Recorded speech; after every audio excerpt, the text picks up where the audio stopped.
Hey everybody, here's just a quick video for a review for holding and striking. Everybody has different opinions about it. I've been teaching since I was 12, so that's quite a while. And I've come to teach this particular technique because of the way that I play. I like to get a wide dynamic range out of my instrument, and not every striking technique will get you that. So take that with a, grain of salt, I guess you say. But this is a nice technique because you can play softly and beautifully, but then you can also play very energetically with a beautiful full sound. So, for example, I have to be able to play with an orchestra, smallish orchestra, the chamber orchestra. I don't know if it's chamber orchestra or not. Anyway, like 15 to 18 people. And if I need to make sure that my sound gets out without being amplified, I have to have a relaxed technique that will not harm my hands through repetition. And so that's why I teach from this perspective. So first of all, let's look at the way you're holding your hammers. I'm going to go to the other view. Wait 1 second. All right, so I teach with a 2-finger grip. So that is not a finger thumb, that's a pinch grip. 2 fingers are the index and middle fingers. You start by shaking it out, and then without allowing your hand to sag in any way, you raise your elbow, so you notice this is still neutral and straight. Your thumb is on top, and you cannot see your palm. So now you can start to see my palm. We want to avoid that. We want to keep the thumb on top with no side view of the palm. And the opposite is also true. We don't want to start rotating it down so we're looking at the back of our hand. Okay? So to show you that from the front, it looks like this. So if we start with our hands down and shake them out, make sure they're relaxed. Your tendons are relaxed, so they're shortened, right? So if I straighten my hands out, my tendons are lengthened. You can feel it stretch. So we're keeping them relaxed and shortened. When that happens, the fingers curve naturally. You notice there is a space between your thumb and your first finger. Otherwise, you're closing it into a fist. You also notice that slightly cocks my wrist into this kind of shape.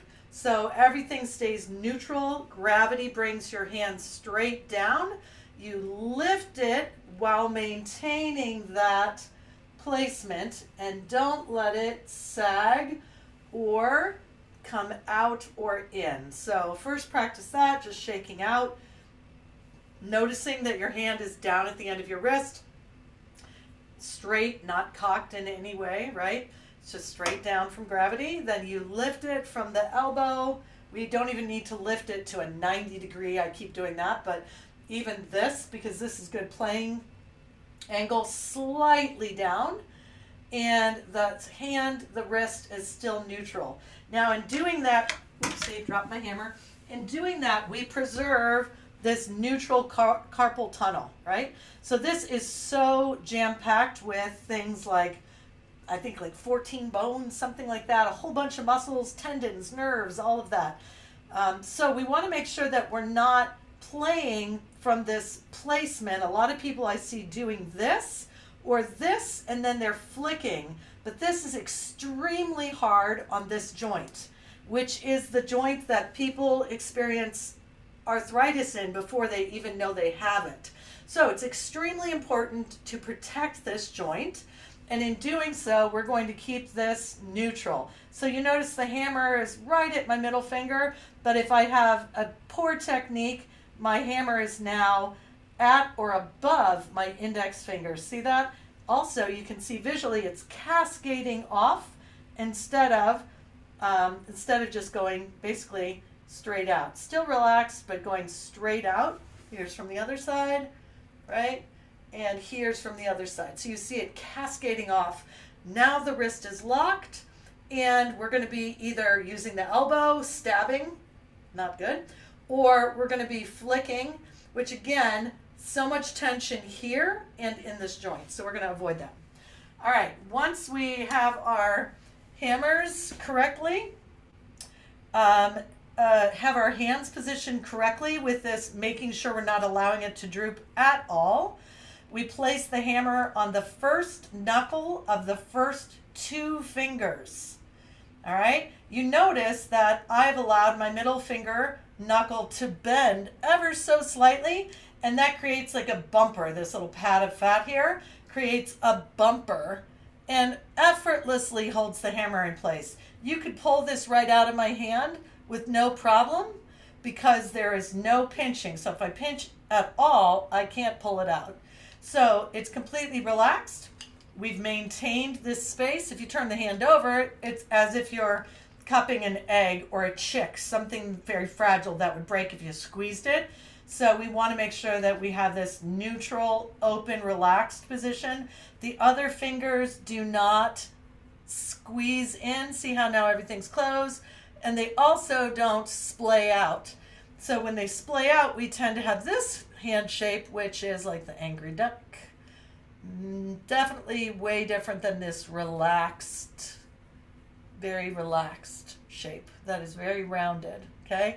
No, yes, no, yes. All right? So play around with that. Get good at just finding this neutral position. We want to make sure it doesn't look like that. All right? Now, once you have that position with both hammers, we want to have both hammers looking the same.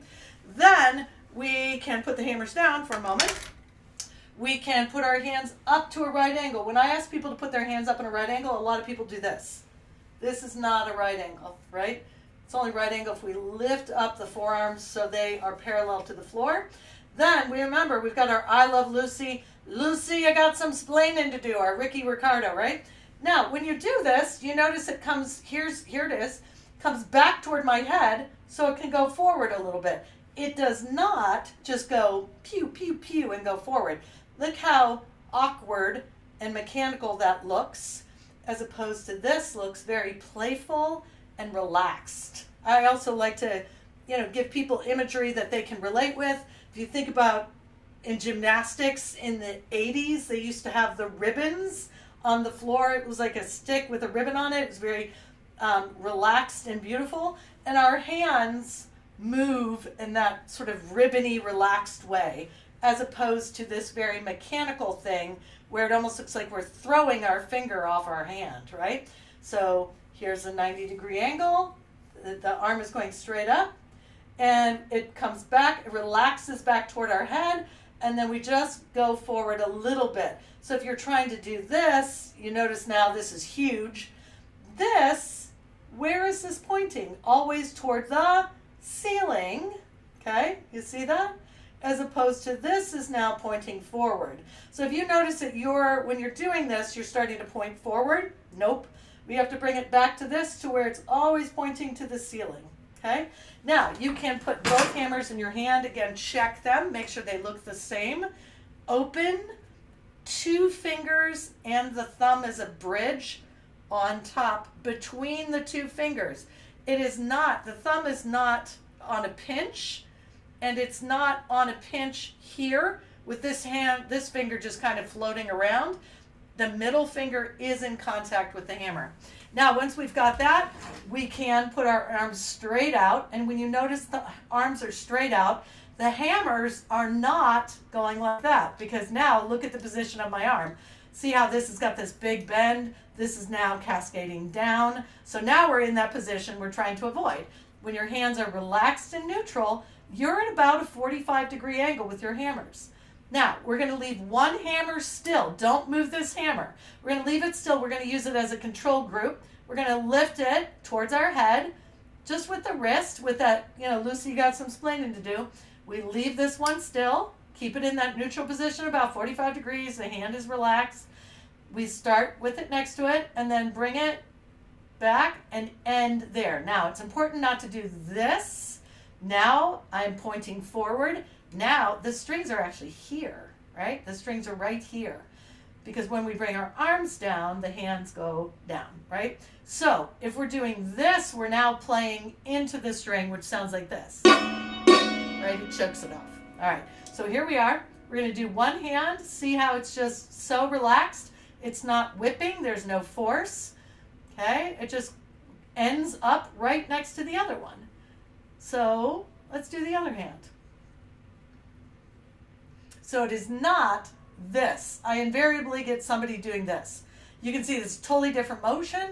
Everything's very exaggerated. Things are pointing back toward my head, pointing forward. So it's not that. That's not anything like we're doing. Here we are, 45 degrees, and we just very relaxed. We keep it as a control so we can see. It's great if we could look into a mirror while doing this, or if you don't have one handy, open up a Zoom meeting and watch yourself, just like we're doing right here. Watch yourself do that, okay?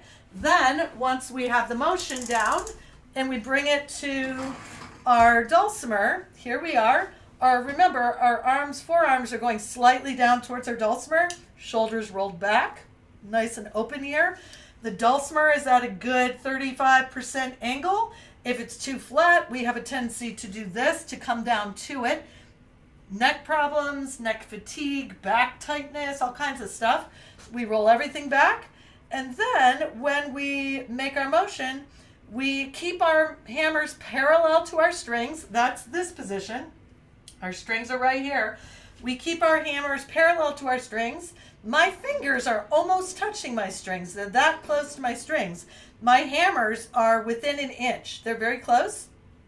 Then we have the motion that brings it back towards our head just a little bit. And we end with it parallel to our strings. So what we're not doing is following it back up. Now we're just too high. We're just way out in the sky. So we want to make sure that we begin and end in the same place. So it's almost like we take a breath and then it's over, right? You can also think about it like walking. You leave your foot on the ground until you're ready for the next step. You don't do this, right? Because that would be very bizarre. You'd probably get some good looks if you did that. Maybe not the kind of attention you're looking for. Maybe avoid that. So here we are. Roll back. Good. Relaxed grip. Forearms slightly coming down. We're almost touching the strings with our fingers. And our hammers are parallel to our strings. That's where they live. Then we just have a generous 4 to 5 inch upstroke. If I do it with hammers that don't have on any leather, sounds like this.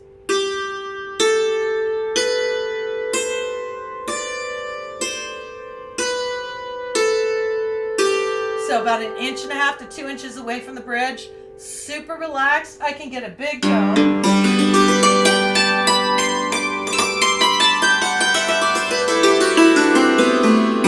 I can play quietly. And I can crescendo. So it's a very flexible technique that allows you to get a very wide dynamic range that sounds lovely and relaxed. If you notice that yours is sounding like this, what does that look like to you? It looks tense, right? I'm like snapping it, whacking it. We're going to avoid that. Repetitive movement through tension causes damage. Let me say it again. Ask me how I know. So you can really hurt yourself. Ask me how I know. Okay? So make sure super relaxed, parallel to strings. The weight of your hand comes down each time because you're so relaxed. If you're tense, you're binding up that weight, and then it's going to feel and look tense. Okay? It's going to feel and look and sound kind of harsh. All right, I think that's it. If you have any questions, reach out. You know where to find me. Bye, everybody.